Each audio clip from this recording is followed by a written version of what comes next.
Hi friends, నా పేరు Surendra. Welcome back to my channel. Nikhil winner material అని చూపించడానికి బయట ఎంత ఎంత ఎంత కష్టాలు పడుతున్నారంటే ఇంకా అది మామూలు కష్టాలు కాదయ్యా. వాళ్ళ బాధలు చూస్తే వర్ణాతీతం అనిపిస్తుంది. అది ఏ రేంజ్ కష్టాలంటే, నిన్న గొడవ అయింది.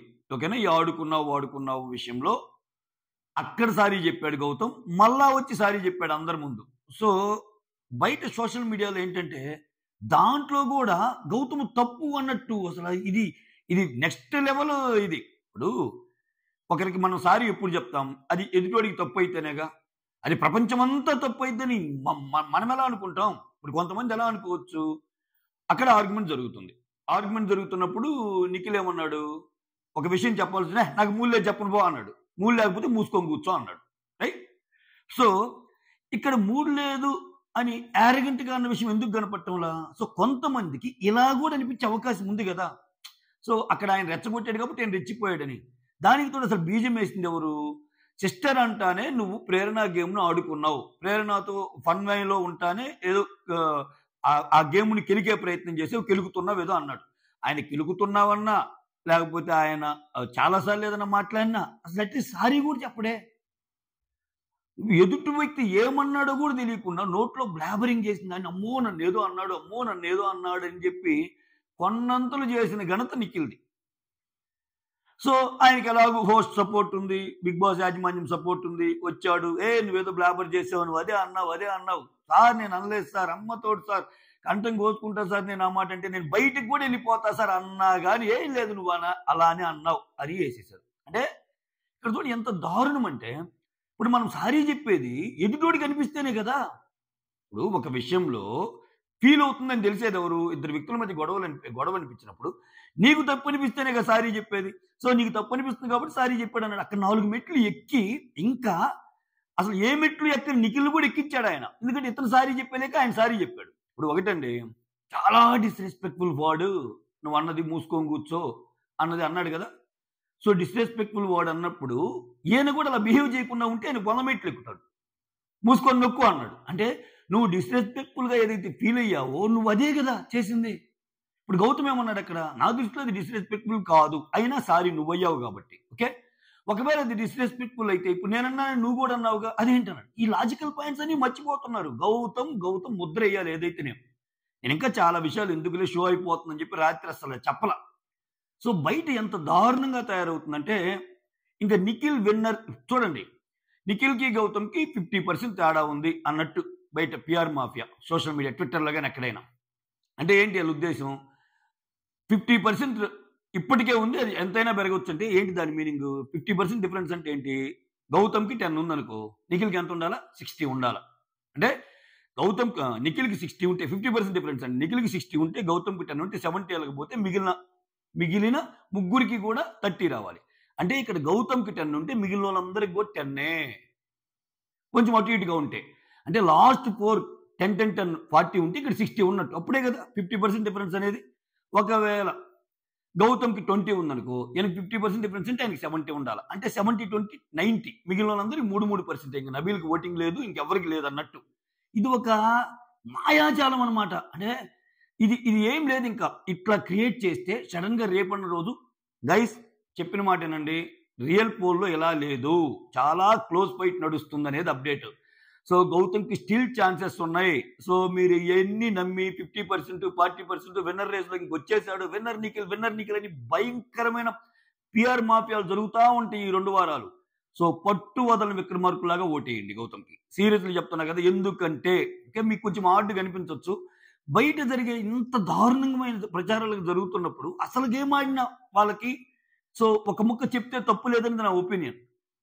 ఎందుకంటే ఒక్కోసారి ఎదుటి వ్యక్తులతో భయంకరమైన గేమ్ ఇది, నేర్చుపడిపోయేటట్టు. ఏంటంటే 40-50% డిఫరెన్స్ ఉంటే ఇంక ఏం గెలుస్తారా గౌతము, వేసినా కానీ ఎందుకు లేరా, మనం రోజు ఆ మొబైల్ తీసి హాట్‌స్టార్కి వెళ్ళి ఎలాగో ఆయనే కదా అన్న ఫీల్ తెప్పించడానికి జరుగుతున్న ఒక గేమ్ ఇది, ఒక గ్యాంబ్లింగ్ గేమ్ ఇది. ఆ గ్యాంబ్లింగ్ గేమ్ లో మీరు చిక్కున్నారంటే you are really Gautham fan, ఓటేసుకోండి, ఓటు వేయించండి. రెస్ట్ డెసిషన్ వదిలేద్దాం, ఫినాలేకి వదిలేద్దాం ఎవరు గెలుస్తారనేది. అంటే ఎంత దారుణం అంటే అసలు నేను చాలా హైలైట్ అది. ఆయన అందరి ముందు పిలిచారు ఇంతవరకు నిఖిల్ ఒక తప్పు చేసి ఏమన్నా సారీ చెప్పాడా? ఇక్కడ చూడండి, వాట్ ద ఎఫ్ అని ప్రేరణ అంటే ఆమె సారీ చెప్పకపోయినా లేకపోతే దాని గురించి అంత చెప్పినా ఇటువంటి చాలా జరిగినాయి. సారీ చెప్పినా ఏదో నార్మల్‌గా చెప్పింది. ఇక్కడ తను 2 సార్లు చెప్పాడు.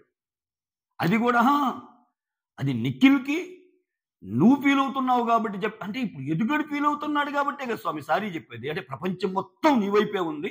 ప్రపంచం మొత్తం ఈ విషయంలో నీదే కరెక్ట్ అంటుంది కాబట్టి నేను సారీ చెప్పాలి అనే ఒక సెంటెన్స్‌ని ఎలా ఎక్స్‌పెక్ట్ చేస్తున్నారు గౌతమ్ నుంచి?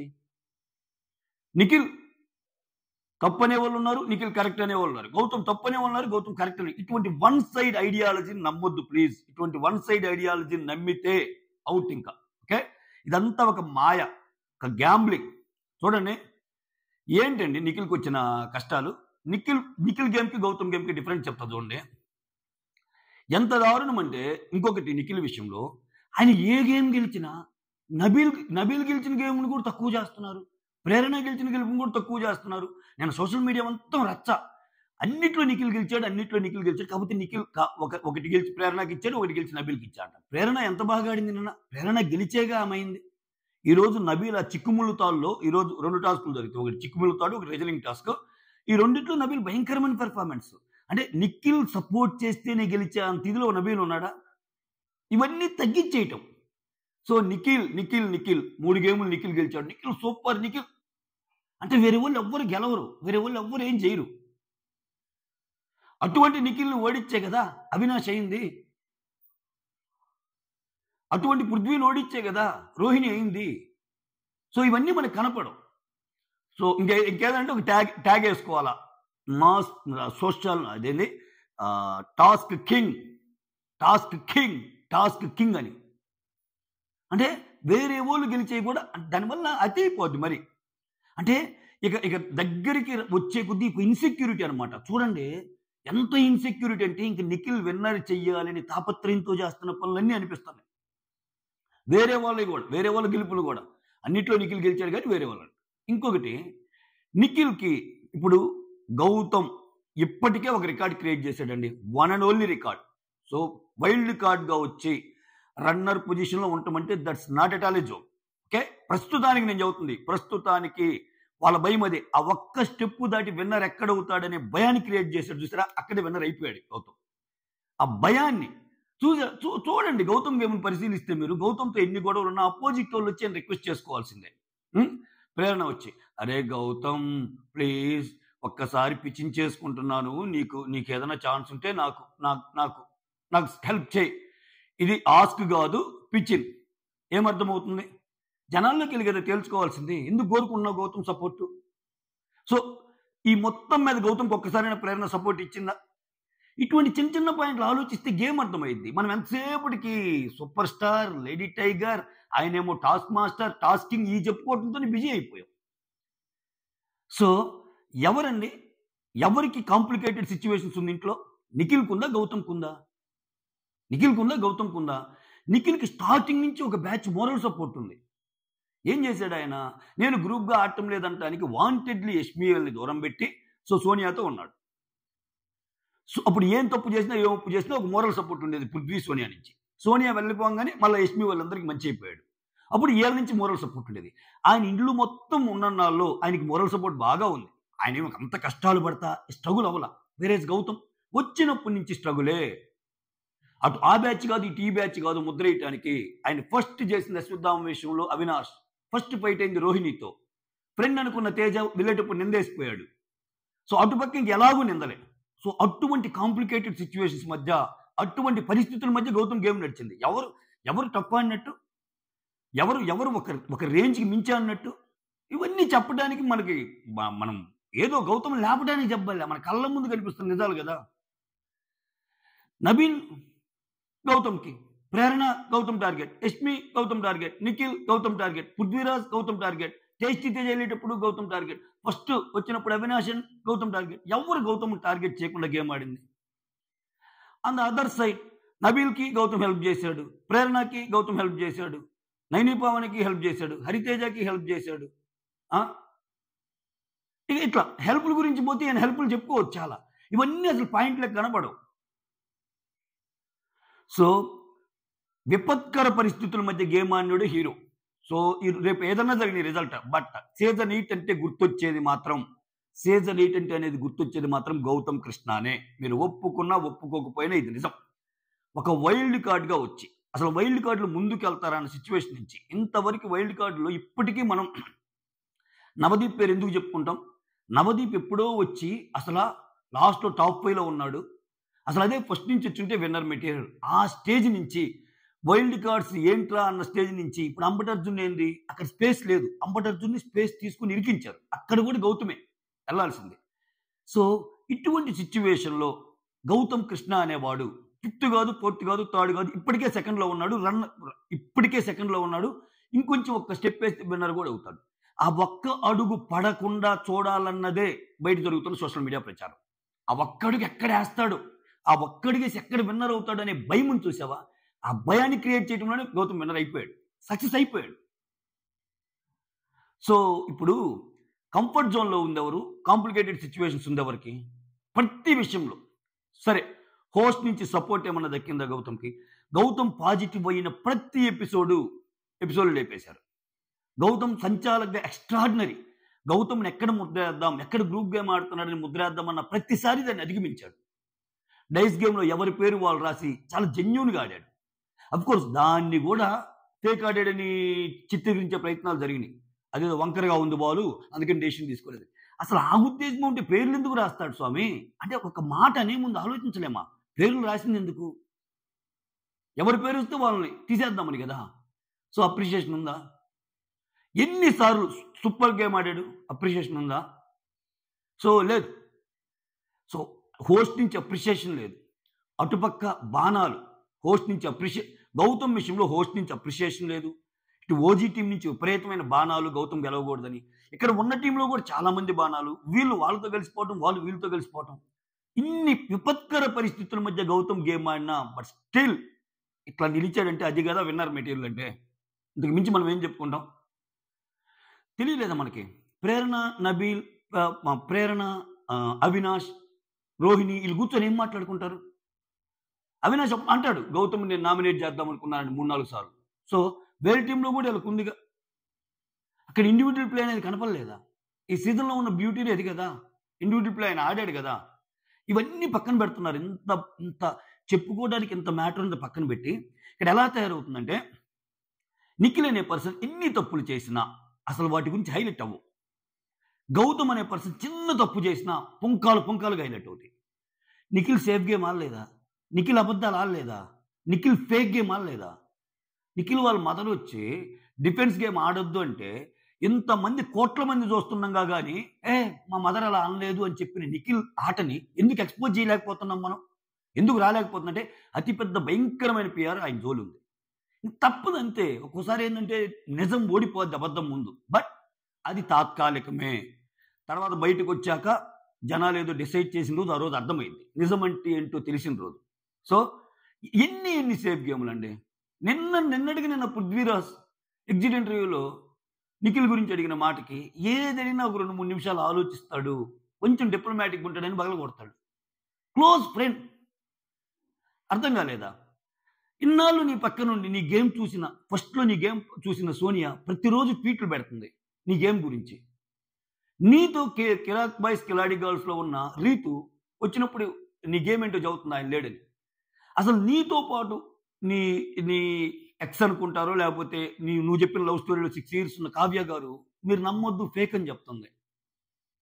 బయట ఉన్నట్టు ఆయన లేడని చెప్తుంది. ముసుగేసుకొని ఆడి, సేఫ్ ఆడి, మాస్క్ ఆడిన నిఖిల్‌ని ఇంక లాస్ట్ డేస్ అంటే మరీ ఘోరమండి. ఒకసారి ఓపెన్ చేస్తే అసలు గౌతమ్ దారుణము ఇట్లా అంటే ఇక్కడ ఆయన సారీ చెప్పడాన్ని కూడా ఆయనతో తప్పు అంటున్నారు. ఇంతకు మించి దిగజారుడుతనం అనేది ఇది పీక్స్ అనుకుంటున్నా నేను. ఇద్దరు వ్యక్తుల మధ్య గొడవైనప్పుడు ఎదుటోడికి తప్పు అనిపిస్తేనే కదా సారీ చెప్పేది.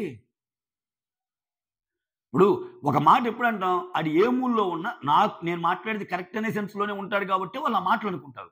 బట్ రియలైజేషన్ పాయింట్ ఏంటి? అరే నేను అన్న మాట వల్ల వాడు తప్పనుకొని ఫీల్ అవుతున్నాడేమో అనుకున్నప్పుడు నువ్వు తప్పు అనుకుంటున్నావు కాబట్టి సారీ అన్నట్టు చెప్తాడు. ఇప్పుడు ఇతని పాయింట్ ఆఫ్ వ్యూలో చెప్తే చాలా చెప్పొచ్చు. నువ్వు కూడా మూడ్ లేదన్నావు. నేను ఎందుకని అన్నా? నువ్వు అన్నదానికి నేను అన్నది కరెక్టే కదా! ఎందుకు తప్పయిద్ది? అనేది ఆర్గ్యుమెంట్ ఉండొచ్చు. కానీ ఆయన ఫీల్ అయ్యాడన్న పదాన్ని పట్టుకొని ఖచ్చితంగా నువ్వు ఫీల్ అయ్యుంటే నువ్వు సారీ. నేనన్న మాటలకి తప్పుగా ఉంటే నేను ఇంకోటి కూడా అంటాడు. నేను ఇంకవి రిపీట్ చెయ్యను.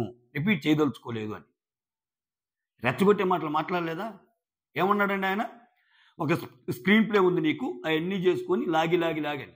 లాగి నువ్వు అదే మాట్లాడతావు. నువ్వు చేసిందేంది? నువ్వు చేస్తుందండి. అట్‌లీస్ట్ అమర్ బెస్ట్ అండి.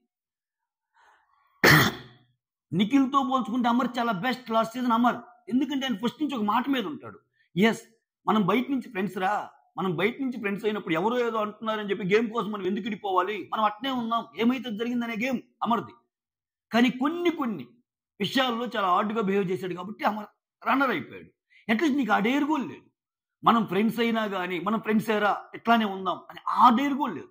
మళ్ళా మనం ఫ్రెండ్స్ అంటే బయటోళ్ళు ఏమనుకుంటారు? మనం ఫ్రెండ్సే కానీ ఫ్రెండ్‌గా అన్నట్టు ఉండాలి. మనం ఫ్రెండ్సే కానీ ఫ్రెండ్ లాగా ట్రీట్ చేయనట్టు ఉండాలి. ఏ కైండ్ ఆఫ్ ఇన్నర్ మెటీరియల్ ఇది? ఏ కైండ్ ఆఫ్ ఇన్నర్ మెటీరియల్ అర్థం కావట్లేదు. ఓకే. ఇవన్నీ చూస్తే గేమ్ అర్థమైపోద్ది. ఓకేనా? సో ఇంకా చాలా జరుగుతాయి ఈ 14 రోజుల్లో. అసలు ఇంక మామూలుగా ఉండదు. ఇంకా ప్రతిరోజు ఒక న్యూస్ వస్తది. ఈ న్యూస్‌లో భాగంగా భయంకరంగా బురద జల్లే ప్రయత్నాలు జరుగుతాయి. ఎవడు ఎదురొచ్చినా వాడికి ఇంకా ఇది చేసే ప్రయత్నాలు అయితే జరుగుతానే ఉంటాయి. ఇంకేం లేదు. వీటన్నిటిని పక్కన పెట్టి మీ ఫేవరెట్ కంటెస్టెంట్‌కి మీరు ఓటేసుకోవటమే. ఇదొక్కటే మిగిలింది. ఓకే. సో ఇక్కడ చూడండి ఆయన టవల్‌ను గూడా ఇప్పుడు నిన్న శేఖర్ మాస్టర్ ఇచ్చే టవల్ విషయంలో ఎందుకన్నాడు? ఏ బాగుందన్నట్టు. ఆయన కిరాక్ బాయ్స్, కిలాడి గర్ల్స్ కూడా కడతాడు ఎవ్రీ వీక్. అది కట్టి ప్రియాంక జైన్‌కి గిఫ్ట్ ఇస్తాడు. వీళ్ళన్నీ ఉన్నాయి. షోసే ఉన్నాయి మన కళ్ళ ముందు. లాస్ట్ సీజన్‌లో కూడా కట్టాడు ఆయన. అప్పుడెందుకు రాలేదు? అప్పుడెందుకు తీయలేదు? అప్పుడు గౌతమ్ విన్నర్ అవుతాడని తెలీదు చాలా మందికి. ఎలాగో అక్కడ చాలా మహానుభావులున్నారు. చాణక్య లాంటి శివాజీ గారున్నారు. ప్రశాంత్ గేమ్ ఆడుతున్నాడు. సో ఈయన పాడు కాబట్టి అంత కాన్సంట్రేట్ చేయలే. ఇప్పుడెందుకు తుండు రెడ్ టవల్ గురించి ఎక్కువ మాట్లాడుతున్నారు? ఆయన నిఖిల్‌కి అపోజిట్‌గా విన్నర్ రేస్‌లోకి వచ్చాడు. ఇప్పుడు మాట్లాడతారు. ఇదే టవల్ అప్పుడు కట్టాడు అనలేదే. ఇదే దీనికంటే ఎక్కువ మేనరిజమ్స్ ప్రశాంత్ చేయలేదా? నీ యవ్వ తగ్గేదే లేడు. వచ్చినప్పుడు నుంచి చేస్తాడు కదా ప్రశాంత్. అప్పుడు అల్లు అర్జున్ మేనరిజమే కదా అది. ఇప్పుడు పవన్ కళ్యాణ్ మేనరిజం అయితే. సో ఇప్పుడు అల్లు అర్జున్ గారి మేనరిజం అన్నా, ఇప్పుడు పవన్ కళ్యాణ్ గారి మేనరిజం అన్నా, మేనరిజం అనేది ఎవరు అన్నా తప్పే కదా. ఇక్కడ విష్ణుప్రియకి తెలియదా? విష్ణుప్రియకి కిరాక్ బాయ్స్, కిలాడి గర్ల్స్ టవల్ కట్టింది తెలియదా? అంటే ఒకసారి యష్మి అంటది కదా, ఆ టవల్ ఎందుకు కడుతున్నాడు అది ఇదని. సరే యష్మి కంటే తెలియదు. ఏముందిగా గేమ్‌లో? తెలుసుగా. సో ఆయన ఫేవరెట్ కంటెస్టెంట్, ఆయన ఫేవరెట్ యాక్టర్ అనో అదొక ఇదనో చెప్పొచ్చుగా. సో ఇటువంటి ప్రతి విషయంలో ఆయన టవల్ కట్టినా తప్పే. ఆయన మేనరిజం చేసినా తప్పే. ఇవి కాదు కదా మనం చూడాల్సింది. గేమ్ కదా.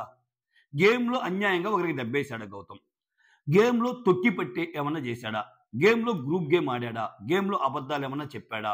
గేమ్‌లో ఒకరిని వాంటెడ్‌లు ఏమన్నా కిందకు తోయాలని చూశాడా? అది మ్యాటర్.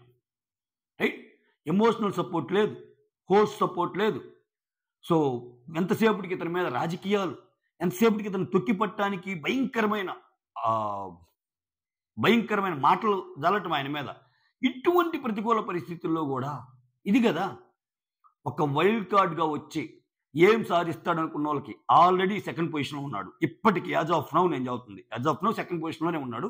మార్జిన్ కూడా తక్కువ ఉంది. సో మీరు తలుచుకుంటే అది ఫస్ట్ పొజిషన్‌కి తేవటం కూడా పెద్ద కష్టమేం కాదు. So he already created history. Gautam అనే person he already created history. ఒక వైల్డ్ కార్డ్ పర్సన్ నుంచి రన్నర్ దాకా. అది కూడా ఎలిమినేషన్ జోన్‌లో నుంచి రన్నర్ దాకా వెళ్ళటం అంటే that it self indicates Gautam's game play. That's all. Thank you so much. Signing off. Me Surendra.